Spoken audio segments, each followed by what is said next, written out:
By the time I reached the valley, the storm had spent its anger and settled into the quieter work of rain, dripping from spruce needles and roof moss, silvering every stone, making the road shine like an old scar newly washed. I had walked since dawn with my chest knocking against my thigh, the leather strap cutting into the same groove it had cut through 3 provinces, and by noon the mountains had drawn close enough to make the sky look like pale cloth stretched between dark green hands. Smoke lay low over the houses ahead, not the black smoke of burning, which I knew too well, but the blue domestic smoke of kettles, damp socks, bread set near coals, and porridge rescued from scorching. The valley seemed hidden there by someone who had wanted a gentler world and feared the larger one would come to take it. Stone walls held wet meadows, spruce climbed the slopes. A swollen stream ran through the middle, brown and insistent, telling every bridge what water eventually tells all stone. The orc houses were larger than human houses, but not as tavernmen described them when they wanted ale and an audience. The beams were broad because orc hands were broad. The thresholds were high because orc shoulders were high. Through one open shutter, I saw herbs hanging from a rafter, each tied with red thread. Through another, I smelled sourdough, wet goat, and wood smoke. In a third yard, split logs had been stacked so neatly that, even soaked and half-starved, some part of me wanted to straighten the single piece leaning out of true. That was the trouble with me. Damage spoke before people did. A hinge sagged, and I heard it. A shutter knocked, and I felt it in my teeth. A roofline dipped, and before I knew the name of anyone beneath it, I had already imagined the brace, the wedge, the handspan of cedar that would take the strain. Once I had thought that this made me good. Later I learned usefulness is not the same as goodness, and that some of the loneliest people in the world arrive carrying hammers. At the little stone bridge near the first bend, the road had been eaten away by floodwater. There was no crossing for a wagon, though a person could pick a path across the flat center stones if she did not mind the stream snatching at her ankles. On the far side stood a child, barefoot in the mud, her skirt gathered in one fist and a wooden fox held in the other. She was Orc, perhaps 8 years old, though I had always been poor at measuring children. Her skin was the deep green of fern shadows after rain, and her black hair had been cut blunt at her jaw, as if someone had done it quickly while she complained. One small tusk had grown higher than the other. The lower one was chipped near the tip. She watched me with the solemn disappointment of a gatekeeper whose gate had suffered insult. "Are you the carpenter?" she asked. "I am a carpenter." "That is not the same." "No," I said, "because children, like wet wood, are poor material for lies." "It is not." She looked me over. Soaked cloak, muddy boots, the old chest that had belonged to my father, the saw handle at my belt, my raw hands, my hair stuck in brown strings to my cheek. In her hand, the fox swung by its hind leg. It had once been fine work, carved from cherry wood with soot-dark eyes and a pointed little snout. But it had been loved past fineness. Its tail had broken off and been tied back on with thread. One ear was gone. The body had been polished by a child's palm until it shone. "Can you mend bridge stones?" "With help." "Can you mend roofs?" "If the roof wants mending." "Roofs do not want." "Then if the people under it do." The child considered this, and then crossed the broken bridge toward me without looking down. I almost told her to be careful, but there are warnings that belong only to those who have earned the right to give them. She stopped with her bare toes just short of my boot and tilted her face up. "We don't need another carpenter," she whispered. Not because anyone was near enough to overhear, but because the truth seemed to have teeth in it, and she had to hold it gently. "We need someone who stays after the fixing." The stream moved beneath us, cold and brown, tugging at branches caught beneath the stones. I opened my mouth and found I had brought no answer in my chest that would fit so small a listener. "I was hired for 3 weeks," I said at last. The girl's face closed by a degree so slight that a kinder person might have missed it. "Then you are a carpenter," she said, and turned away. On the far bank, an orc man waited beside a leaning willow. He was not the largest orc I had ever seen, but he gave the impression of having been built in full, with no part guessed at or left unfinished. His shoulders filled the dark wool coat he wore, and his forearms, bare below rolled sleeves despite the cold, were crossed over his chest as if he had been holding himself together there for some time. His skin was the color of moss under bark. His black hair, threaded with one gray streak at the temple, was tied at the nape with leather. One of his tusks bore a small silver cap, dulled by use. There were pale shavings clinging to his sleeve, the rain not yet having taken them. He looked first at the child, then at me, then at the bridge as if it had personally failed him. "You came from Westgate," he said. "Yes. Alone."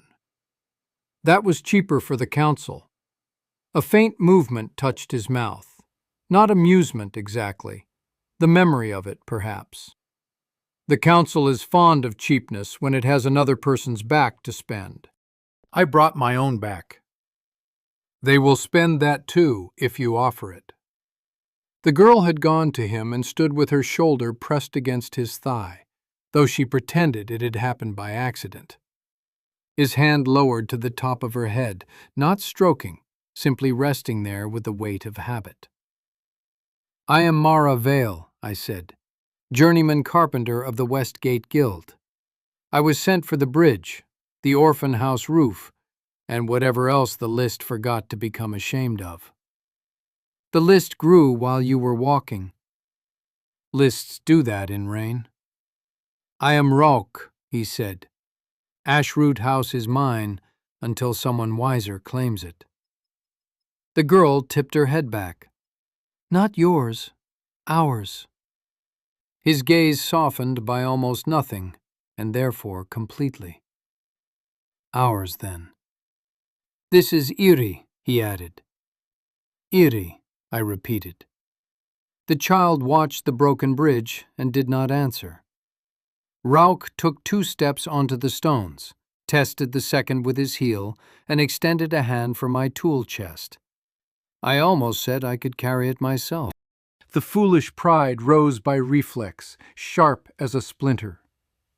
Then I saw the water, the mud, and the way his hand waited, not impatient, not proving anything, only making the crossing less dangerous, because less dangerous was better than proud. I handed him the chest. His fingers closed around the handle my father had polished with 20 years of work, and my own fear had polished after him. Rauk lifted it as if its weight was worth noting but not complaint, crossed the bridge, and set it down with a gentleness that embarrassed my distrust. I followed more slowly, and on the last stone my foot slipped.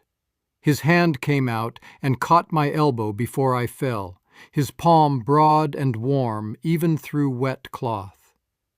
He did not pull me close. He did not make the rescue into ownership.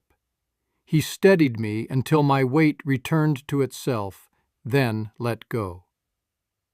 "There is supper at the house," he said.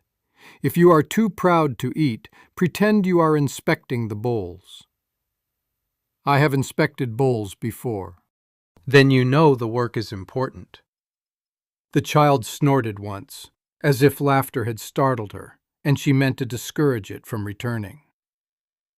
Ashroot House sat at the upper end of the valley, where the meadow lifted toward the spruce line.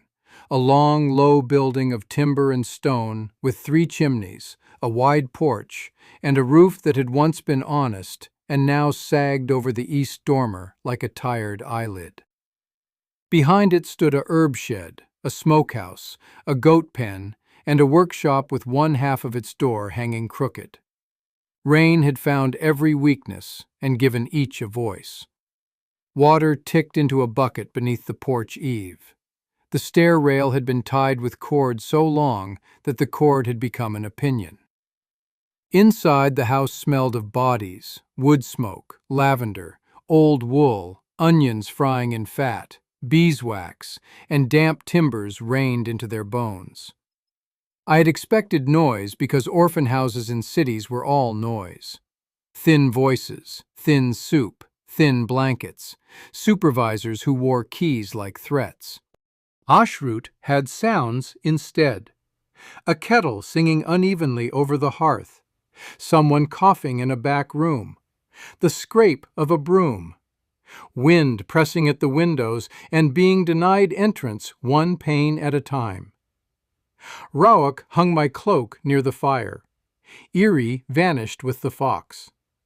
A round-cheeked child of 3 appeared from another room, opened her mouth to show every tooth, and clacked them at me.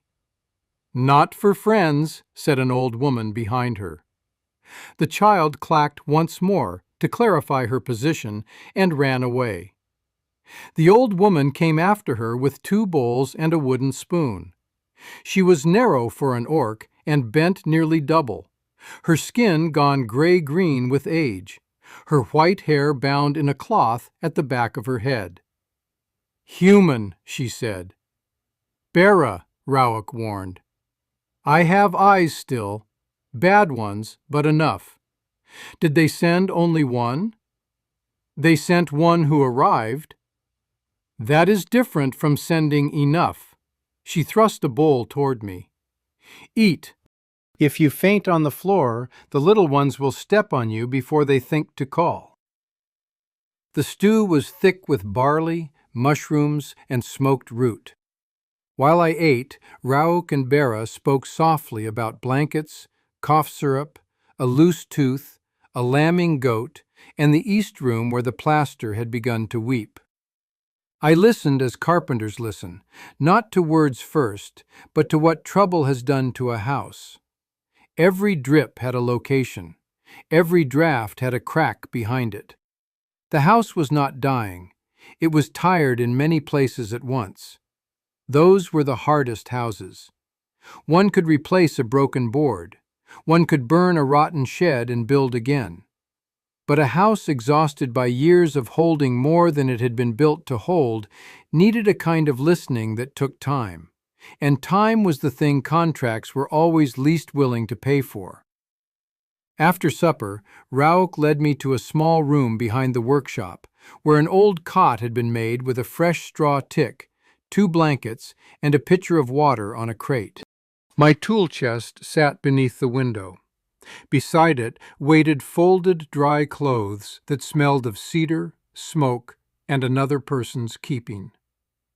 "I can pay for these," I said, because gratitude came clumsily to my mouth, and money was easier to place on a table than tenderness. "They are old. Old things can still be owed for."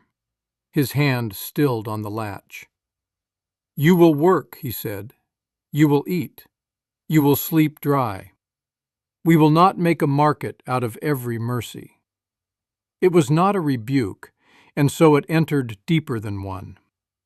I opened my chest after he left, because tools gave the hands something to do when the heart began pacing. At the bottom, under square and apron, lay my father's carving knife wrapped in linen, the one he had used only for making useless creatures on winter nights when there had been enough bread to allow uselessness. I did not unwrap it. I touched the linen once, closed the chest, and lay under borrowed wool, listening while Raoul's voice soothed a crying child through the wall. "We don't need another carpenter." I have been called many things in my life, some true, some paid for, some thrown. But never had anyone made my leaving part of my name before I had done it. Morning entered gray and cold, carrying the smell of porridge and damp ash. In daylight, Ashroot House looked more worn than it had by lamplight. Moss had grown along the north shingles. One chimney leaned by a finger's breadth from plumb. I was measuring the eave when Rock came from the herb shed with bundled stems in a basket, his breath steaming, his sleeves dusted with pale shavings. "You work wood," I said. "Not as a carpenter." "As what?" "As a man who cannot afford to buy everything broken." "That is most carpenters." "No. Most carpenters believe the world wants their opinion." I looked up at the roof. "It does keep asking." He almost smiled, then set the basket under the dripping eave.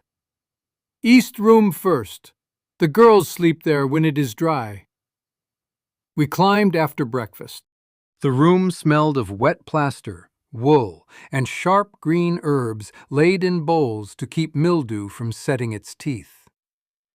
Eardie stood beneath the leak holding a basin.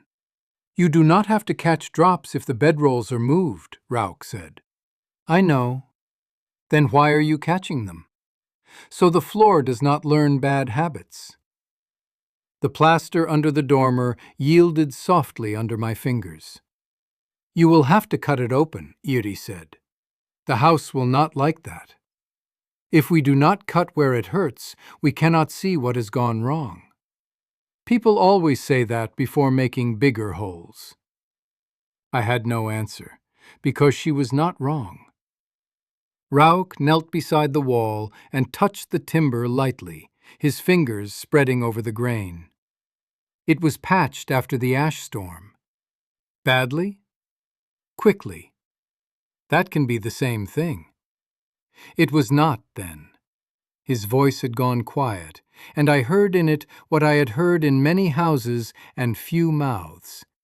"Do not insult the hand that tried while frightened." The board had been cut from green wood, too wet when set, and it had shrunk back from the join. The nails were mismatched, the angle awkward, but the wedge had carried weight until someone could do better.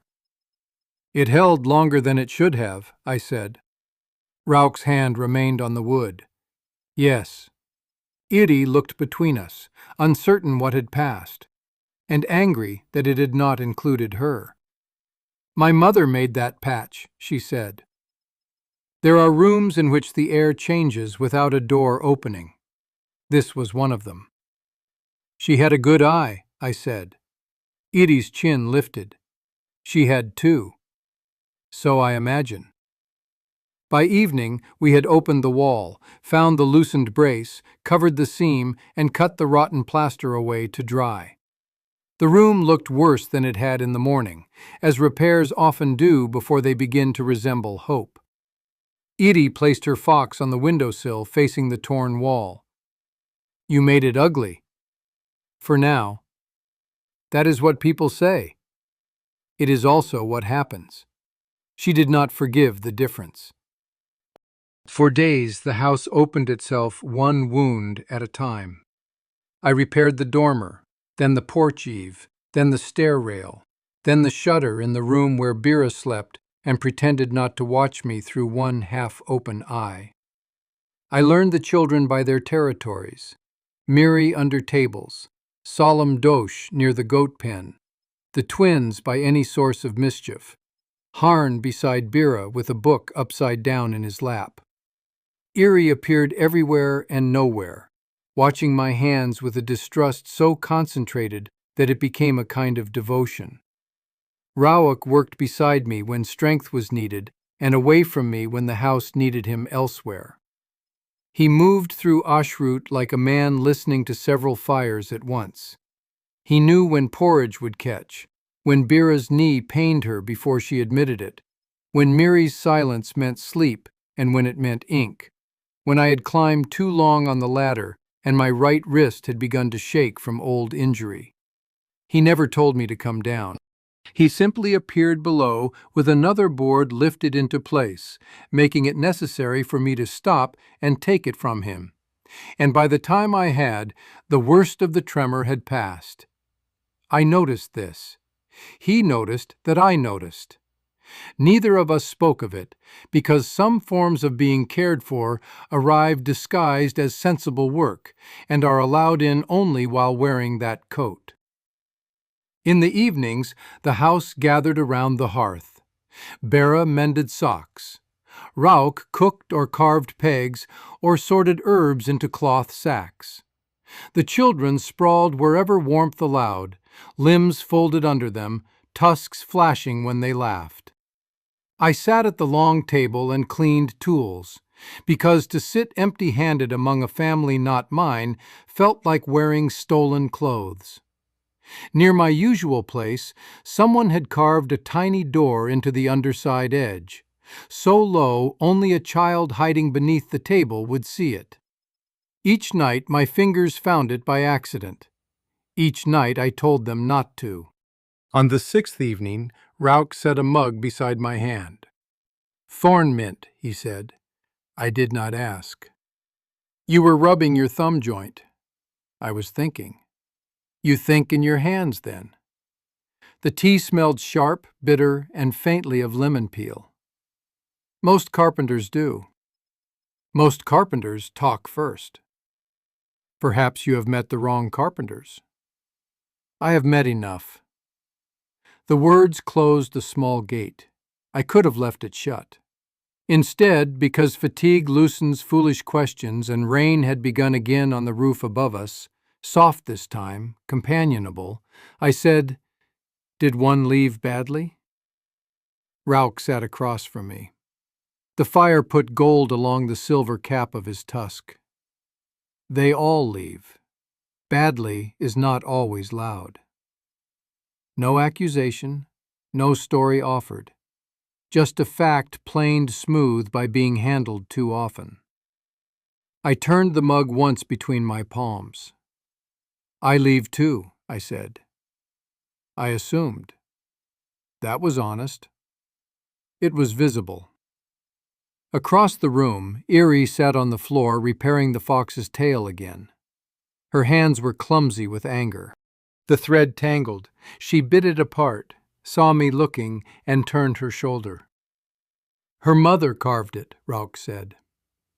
"I thought her mother patched the dormer." "She did many things." "And her father?" He stripped leaves into a bowl. They smelled like rain on stone.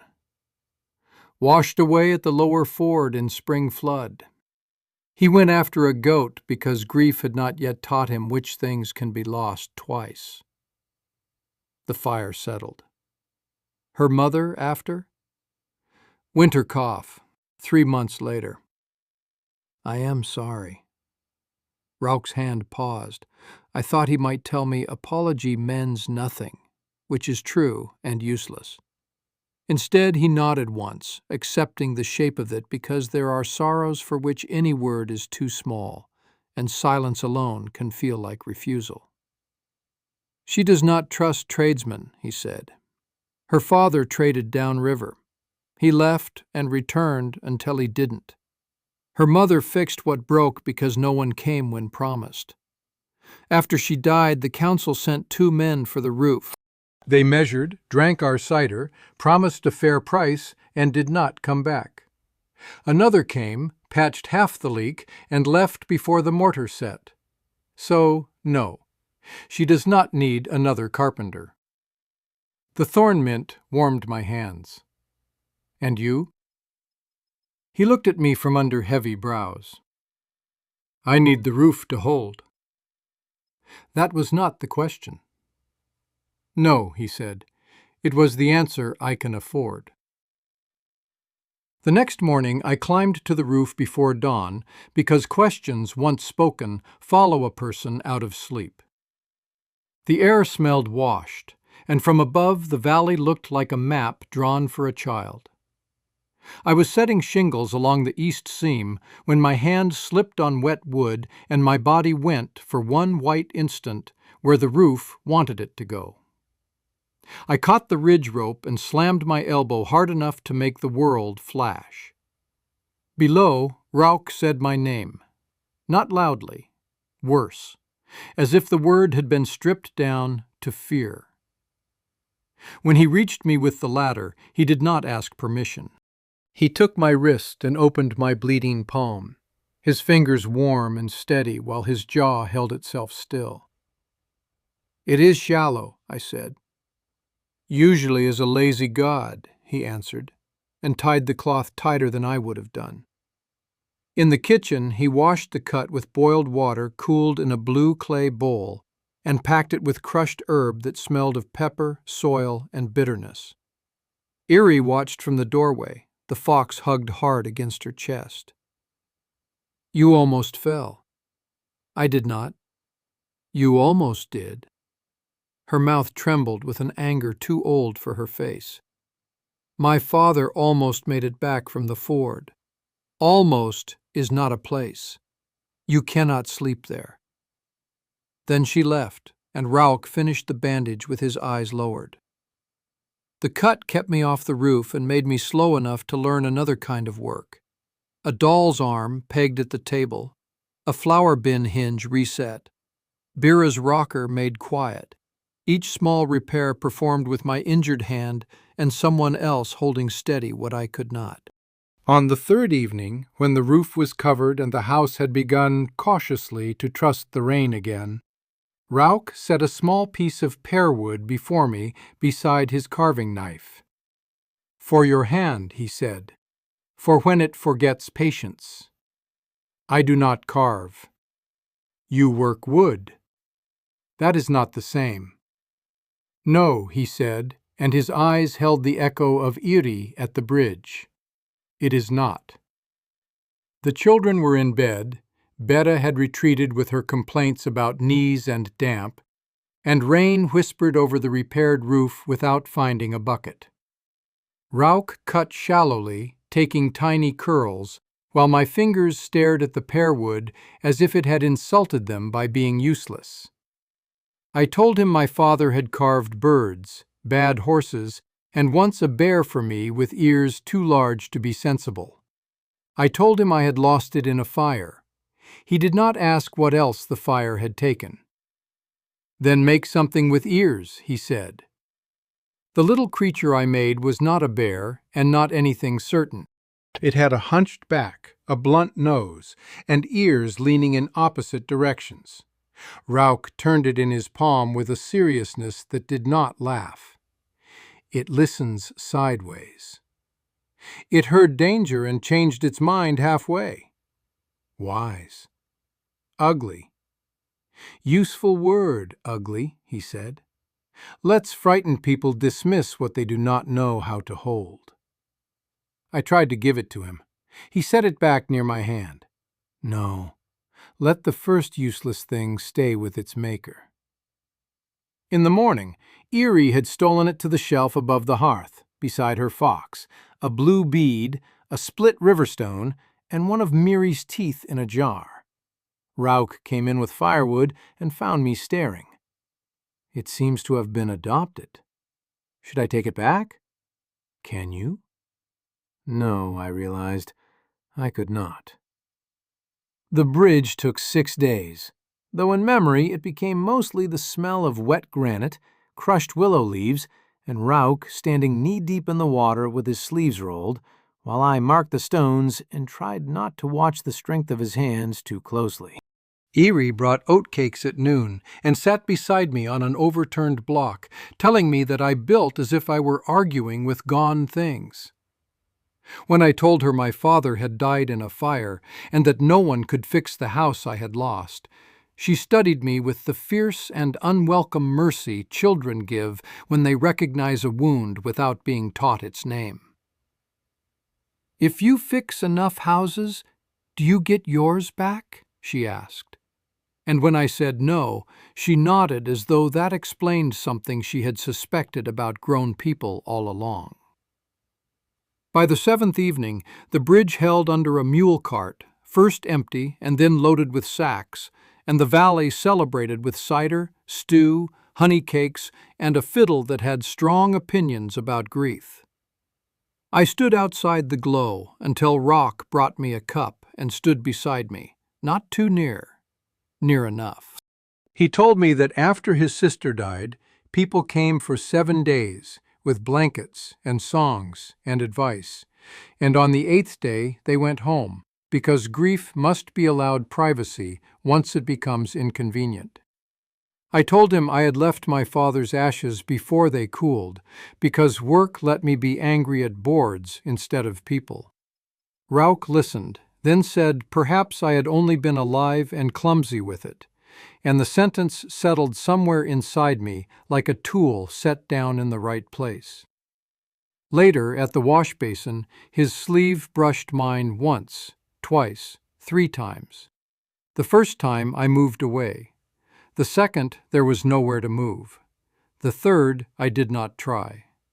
His warmth touched the back of my hand through steam and cloth and ordinary labor, and my body noticed it as if it were a language spoken directly under the skin. The contract ended on a cold blue morning 3 weeks and 4 days after my arrival, because no honest repair respects the calendar written before anyone sees the damage. The bridge was safe for carts. The roof held through 2 rains. The workshop door swung true. The stair rail no longer wobbled. The porch eave no longer dripped into the same bucket that had sat there long enough to wear a ring into the stone. I was owed silver. The cart for Westgate was due in 2 days. I told myself there was no need for drama. I had completed the work. The house stood. The road existed. My chest could be packed in 1 hour because it had never been fully unpacked. That last fact became impossible to ignore. My cloak hung on the same peg each night, but I never shook it out into the room. My spare shirt stayed folded in the chest when clean, not on the shelf Raoul had cleared without comment. My father's knife remained wrapped. No cup had become mine. No chair, no corner. I had repaired the house and avoided making a dent in it. On the evening I meant to settle accounts, I found Edie in the workshop. She sat on the floor with her knees up, the fox in her lap, beside the chalk-marked bundles of her father's wood. "You are leaving," she said. No question. Children despise the cowardice of adults who ask them to say the obvious. "The contract is finished." "That is not what I said." "No." She picked at the thread around the fox's tail. "Will the roof remember you?" "I hope not. Roofs remember leaks, not carpenters." "The bridge?" "The bridge will remember water." "The house?" I looked around the workshop. New sill, true door, marked wood. One abandoned bowl that Raoul had begun touching again when he thought no one listened. "The house has many things to remember." "You are doing it," she said. "Doing what?" "Putting words like cloth over sharp things." I sat on the low stool near the bench. It creaked under me. "Yes," I said, "I am." "Why?" "Because I was 32 years old and had slept in more rooms than I could count, but never learned how to wake in one without planning the next road. Because Raoul set tea near my right hand when the weather turned. Because Bera had begun insulting me with the precision she reserved for household members. Because Miri had tried to bite my boot and then fallen asleep on it. Because Erie looked at my leaving and saw every cart that had not returned, every promise that had dried up like mud under summer sun. Because Raoul's sleeve had brushed my wrist at the basin, and the memory had become a warm, hidden coal I carried while measuring boards. Because wanting to stay felt less like desire than terror with roots. "I have always left," I said. "That is not a reason." It is a habit. Bera says habits are weeds with manners. She is a dangerous philosopher. Erie did not smile. If you go, Raoul will say it is fine. He will make his face like a locked box. Then he will fix things until his hands hurt. He may do that anyway. But worse. She pressed her mouth to the fox's head, one tusk dimpling the wood. I do not want another person being almost here. Outside, the valley wind moved along the wall. Eerie, I said carefully, because one must not promise a child out of the softness of a moment. That is how adults turn tenderness into future knives. Staying is not simple. Her eyes flashed. Leaving is not simple either. You just know how. That struck so cleanly that I had to look away. She stood then, suddenly furious with her own tears before they had fully formed, and thrust the fox at me. Fix his tail again. The thread had loosened.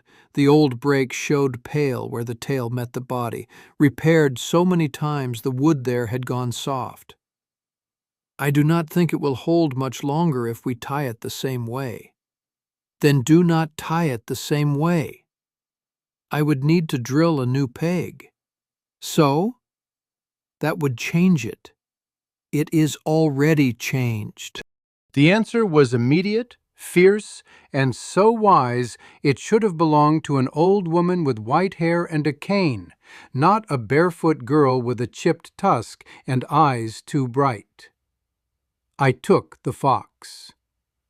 The repair required more care than the toy deserved, which meant it deserved all of it. I selected a sliver of cherry wood, drilled into the body and tail, set a peg no thicker than a crow quill, glued it with boiled hide glue, and bound it with thread only until it dried. Erie watched every motion, breathing loudly through her nose. When I handed it back, the fox looked different. Stronger at the join, perhaps, but with a little pale ring where the new peg showed. You can see where it broke, she said. Yes. Good. She held the fox to her chest. Now he is not pretending. That night I packed, not because I had decided to go, not exactly, because the body sometimes performs the old ritual when the heart has not yet agreed to stop it. I folded the borrowed shirt. I wrapped my tools. I counted nails. At the bottom of the chest, beneath the square and spare apron, my father's knife waited. I unwrapped it. The handle fit my palm with a familiarity so sudden it was almost pain. Dark applewood, brass pins, blade worn narrow from years of sharpening. Near the base, my father had scratched a tiny bear with large ears. He had done it the night after I lost mine and pretended not to care. I remembered his hands then, not as they had been when burned and still beneath linen, but alive. Thick fingers, one crooked from a break, nails dark at the edges. The little tap of his thumb on a board when he listened for soundness. A knock came at the open door. Raoul stood in the threshold, one shoulder against the frame, not entering. His gaze went to the open chest, then to the knife in my hand. He understood enough. Perhaps not the particulars, but enough is sometimes more merciful than all. Bera says the council will pay the extra silver if I stop letting her speak, he said. That seems unlike her. She frightened 2 men, 1 clerk and a decorative pigeon. The pigeon should have been stronger. It had a weak constitution. Silence came, but gently.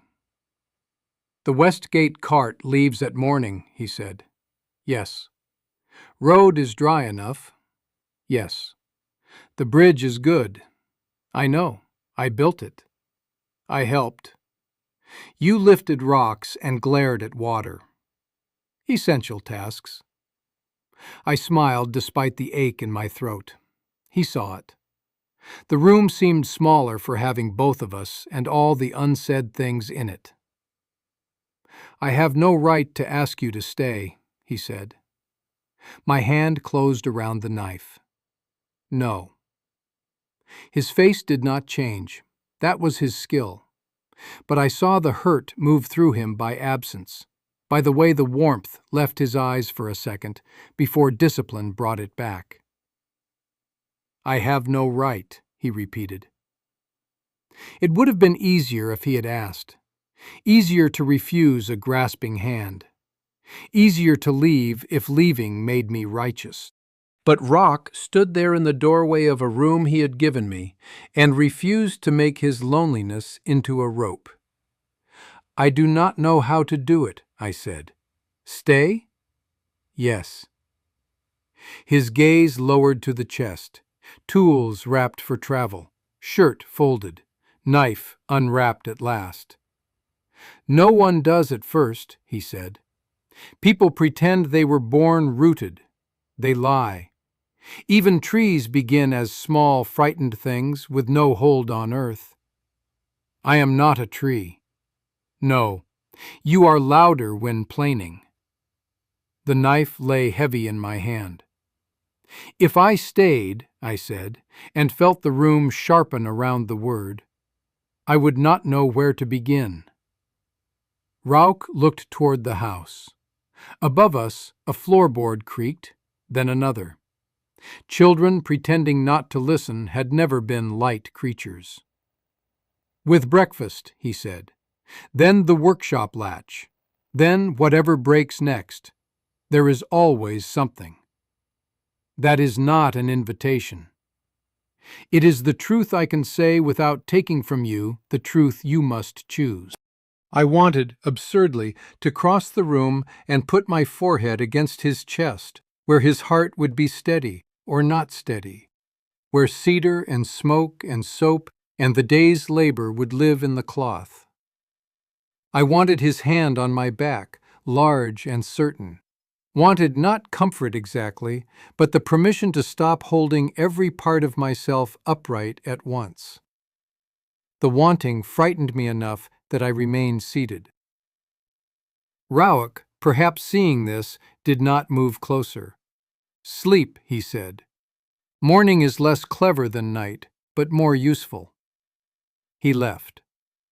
I did not pack the knife again. I placed it on the crate beside the water pitcher. The blade caught lamplight once, briefly, like a small tooth of fire. Morning came with frost on the yard and cart bells faint from the lower road. I woke before them, not having slept enough to call it sleep. The house was quiet in the dense way of early cold. I dressed in my own clothes, then took off the stiff linen shirt and put on the borrowed wool one Raoul had given me that first night. It had been washed enough times that it no longer smelled of anyone in particular. Or perhaps it smelled now of the house. Smoke, cedar, starch, the faint ghost of lavender from the storage chest. In the kitchen, Bera stood at the hearth making porridge with her back to me. Leaving people are noisy, she said. I thought I was quiet. You are quiet like a cracked stair. Every person in the house knows where you are by pretending not to listen. I set the chest near the door. Bera stirred. There is tea. Thank you. Don't thank me. Pour it. My knee hates the weather and all decisions made before sunrise. The cart bells stopped outside the yard. Voices rose softly. A mule snorted, displeased with existence. Bera looked at me then, old eyes sharp in folds of green-gray skin. I have known 3 kinds of leavers, she said.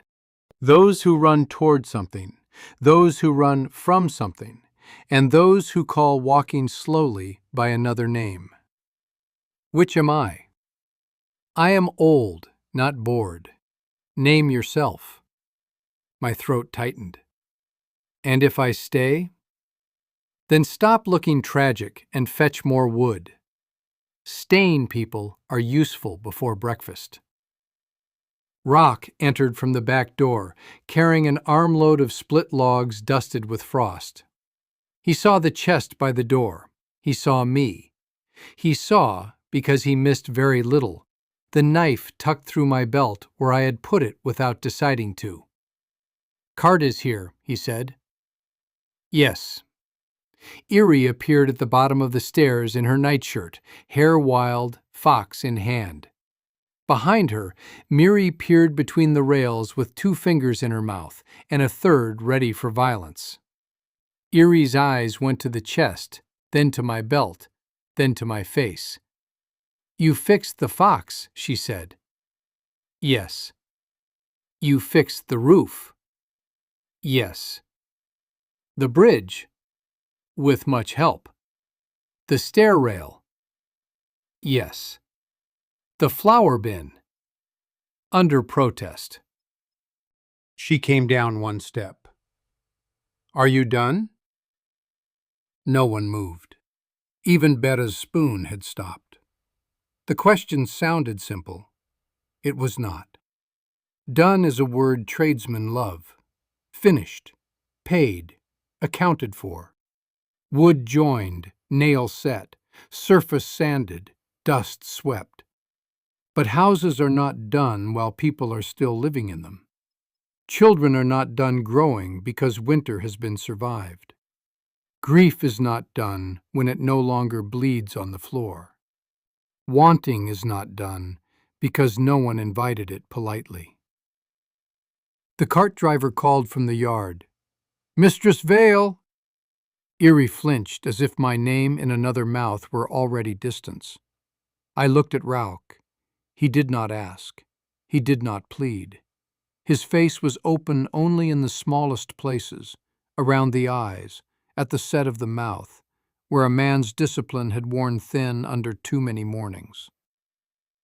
I picked up my tool chest. I carried it past Erie, through the kitchen, to the door. Cold air entered. The mule stamped. The driver lifted a hand. Then I set the chest down beside the woodpile, not on the cart road, not in the threshold, but against the house, where a working person might leave tools she meant to use again after breakfast. "I am not done," I said. The words were not loud. They did not need to be. The house took them first. The beams, the hearth, the table with its scars, the repaired stair rail, the shelf of kept things. Then Bira, then the children, then Rock, whose face changed as if a shutter had been opened from within, and light had touched a room kept closed too long. Erie did not run to me. That would have been too simple and too young for the dignity she was trying to hold. She crossed the floor and placed her fox on top of my chest. "For later," she said, voice thick, "in case he needs checking." "He likely will." "He is proud." "Most foxes are." "Most carpenters, too." "Yes." She leaned forward and pressed her forehead against my stomach. Not an embrace, not exactly. More like testing whether a post had been set deep enough. I put my hand on her hair. It was warm from sleep, soft at the crown, tangled at the ends. Raoul went to the door. "She is staying," he said. The driver asked something I could not hear. "No," Raoul said, and this time the almost smile came fully, tired and bright and private, before he turned it outward. "I do not know who won the argument. I do not think there was one." The cart bells left without me. No great transformation followed. Morning did not become a song. The children did not cease quarreling. Bera's knee did not forgive the weather. The roof, repaired but mortal, still gave small settling sounds in the night. The bridge held, but water continued telling it what water tells all stones. Raoul and I did not fall into one another's arms because a cart left empty. Feelings that have been asked to survive in careful people do not leap when called. They come nearer like wary animals, taking warmth from the fire but watching the door. I fetched wood. Bira approved by complaining that I stacked it like a person raised indoors. I restacked it. The twins stole my chalk. Miri bit the hem of my apron and then cried because I would not let her keep the mouthful. Erie moved the fox back to the shelf, but later I found it in the workshop atop the bundle marked with her crooked tooth. Then at supper beside my bowl. Then the next morning on the stair, as if it were patrolling my intentions.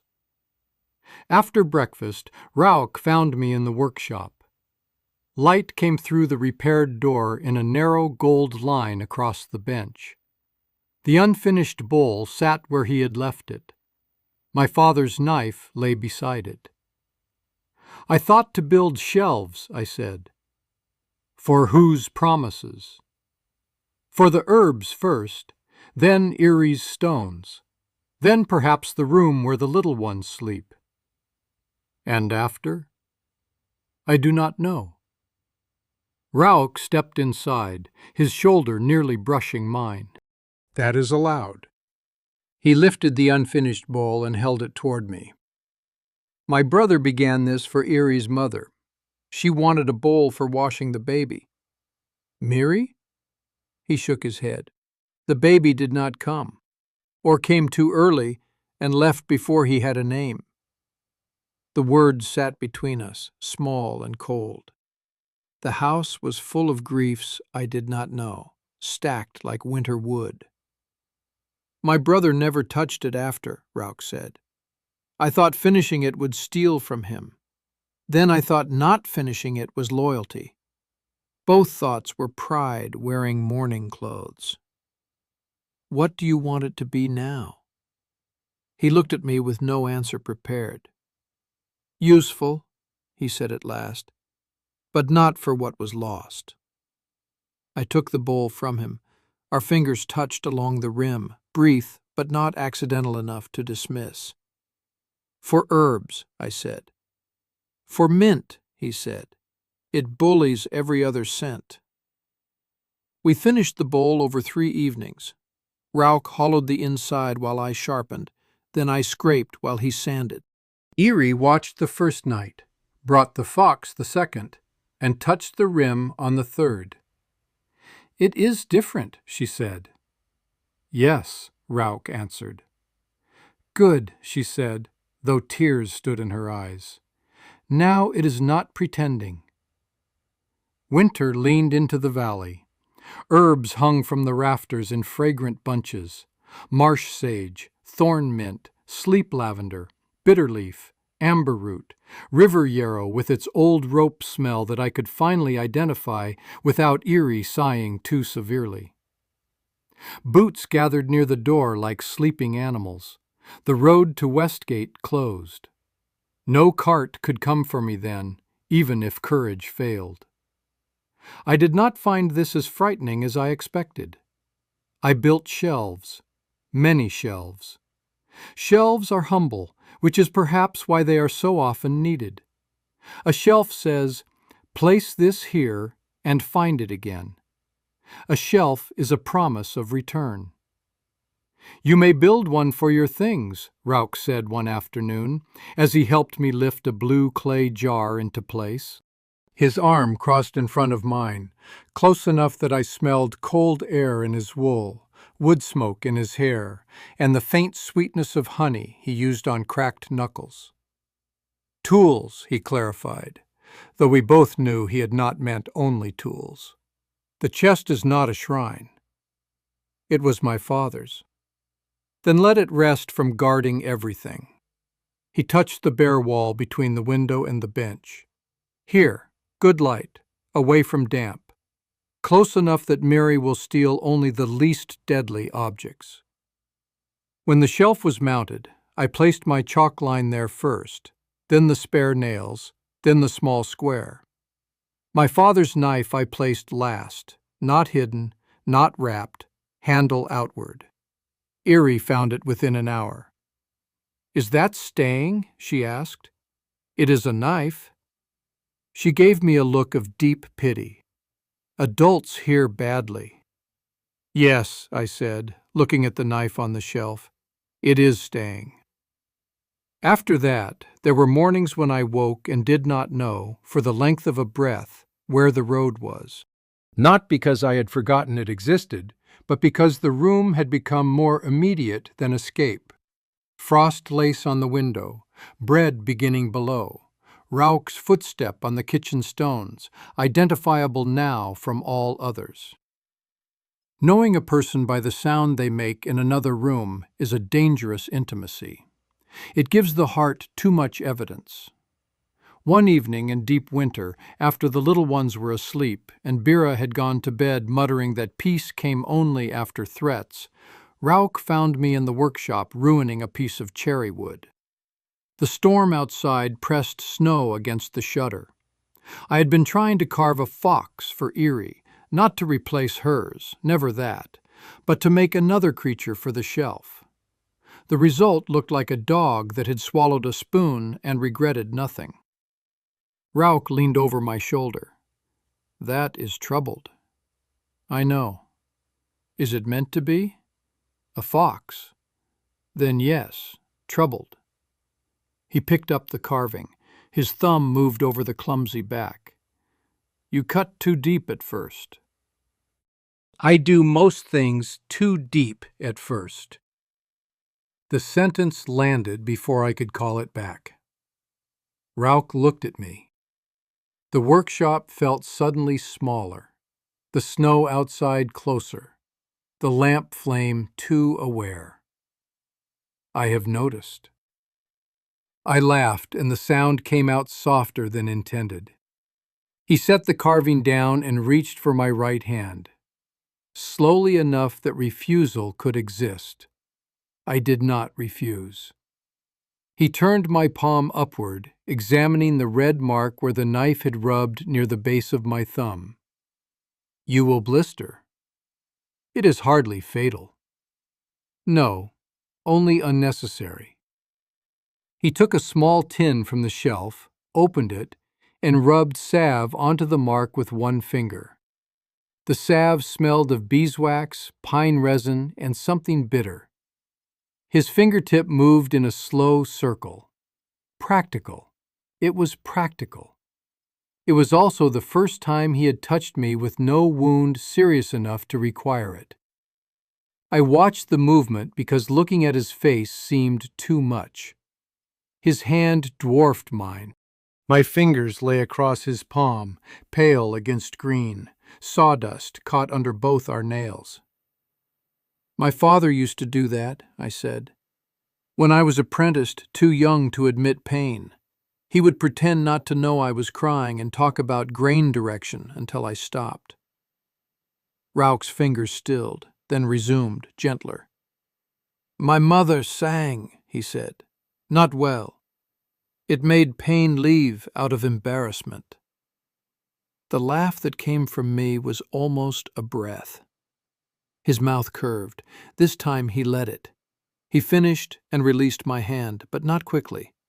His eyes were on mine, dark and steady, and afraid in the way only brave people are afraid, with nothing wasted. He lifted his hand, stopped before touching my face, and I understood then that restraint can be as intimate as contact. He would not take from me even the comfort I had not yet learned to ask for. I leaned the last distance, not into a kiss. That would have been a different story, quicker and perhaps easier. I leaned my forehead against his chest, just below the collarbone, where the wool was warm and smelled of smoke, cedar, snow, and Raoul. For one suspended breath, he did not move. Then his hand came to the back of my head, broad and careful, and rested there as if sheltering a flame from wind. I did not cry, though something in me came close to rain. "You are tired," he said, so low I felt the words more than heard them. "Yes." "Of what?" "Being ready to go." His hand closed, barely, in my hair. "Then do not be ready tonight." It was the kindest command I had ever been given. So I stood there, not ready, while the storm worried at the shutters and the house held. Winter did not make us graceful. It made us more honest about where we limped. Raoul learned that when I grew brisk and polite, I was usually closest to panic. I learned that when he became too reasonable, grief had a hand around his throat. On a day when soot from a poorly banked stove sent me shaking out into the snow, he found me near the bridge and placed his coat around my shoulders, saying only that the stovepipe was clean, the roof sound, the house not burning. I knew all of it.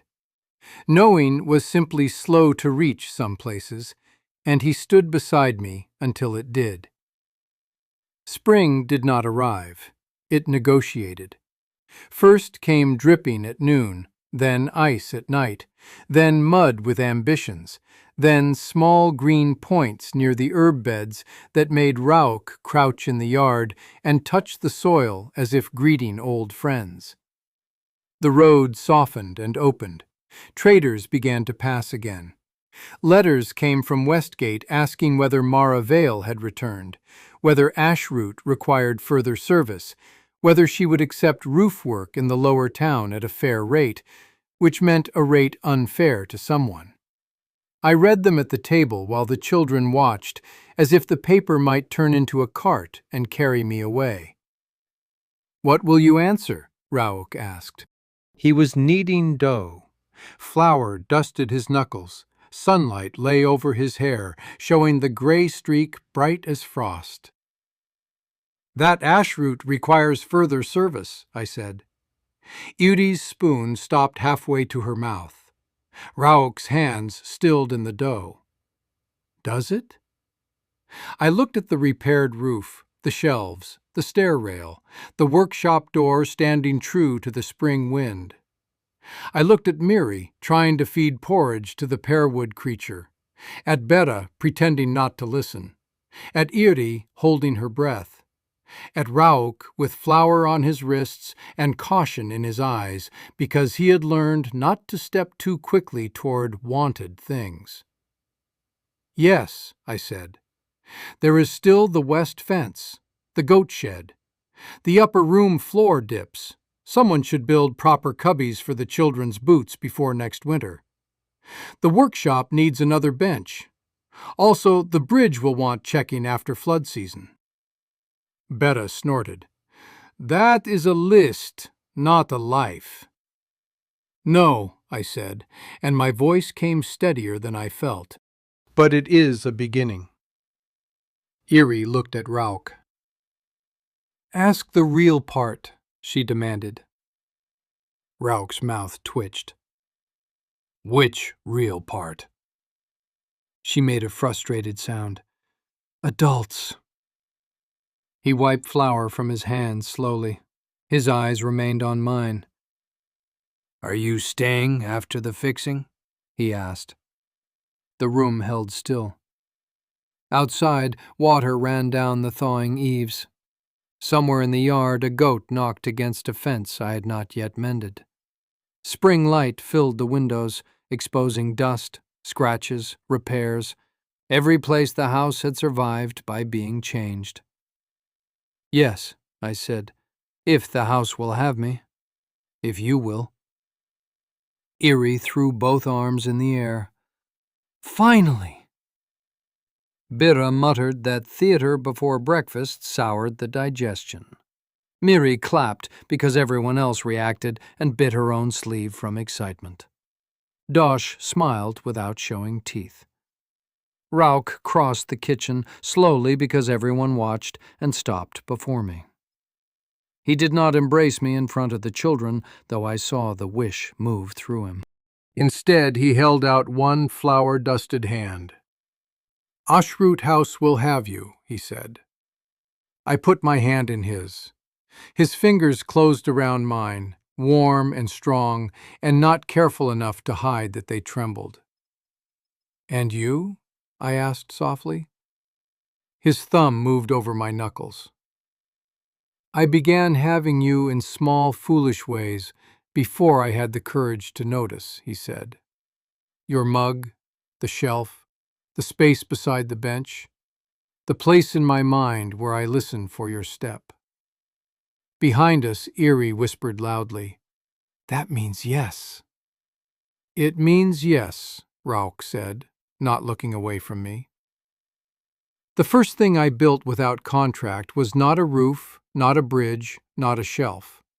It was a bench for the porch, wide enough for 2 adults and any child determined to intrude, set where the evening sun came through the willow and turned the yard gold. Raoul helped choose the wood. Erie carved a fox on the underside, where only those who knew to look would find it. Miri bit one leg before finish could be applied, and Bera declared the mark improved its character. We placed the bench beneath the repaired eave on a day smelling of thawed earth and smoke and new leaves. That evening, after supper, after the children had been folded reluctantly into beds, after Bera had taken her tea and Raoul had checked the goats and I had cleaned the plane, we sat there. Not touching at first, then shoulders, then his hand, palm up, resting between us on the bench, then mine over it, fingers finding the spaces between his. The valley lowered itself into dusk. The bridge, down by the stream, held its shadow. Smoke rose from houses. Frogs began in the wet places. Inside, on the shelf above the hearth, the repaired fox stood beside the pearwood creature with large listening ears, Erie's little door, the blue bead, the tooth, the river stone, all the kept things that had broken, arrived, been changed, or refused to be thrown away. "I thought staying would feel like being trapped," I said. Raoul's thumb moved against mine. "And?" "It feels like being asked to continue." He was quiet a while. "That is not always easier." "No. But it is warmer." "Yes." The porch boards held beneath us. The house breathed behind us in all its patched, noisy, living strength. Somewhere inside, Erie laughed in her sleep, a small, sudden sound like a spark. Raoul turned his head toward it, and I loved him then so plainly that the fear of the word did not stop it from being true. I did not say it, not yet. There would be mornings for words, and evenings, and many failed attempts, and days when love would look less like speech than hauling water, trimming wicks, repairing cracked toys, learning which silence asked for touch and which asked only company. There would be weather. There would be leaks. There would be grief that returned with anniversaries and smells and songs half heard from another room. There would be nails to straighten, bread to burn, children to scold, roads to clear, letters to answer, and always, always some new thing asking whether hands that had fixed enough to survive could learn the slower work of staying. For that night, his shoulder was against mine, his hand in my hand, the valley darkening around us with the gentle patience of a place that knew repair was not a single act, but a life repeated. And the road beyond the bridge lay open and unthreatening under the first stars. Not erased, not cursed, only no longer the only way I knew to be alive. Inside, the repaired fox kept watch, and I stayed.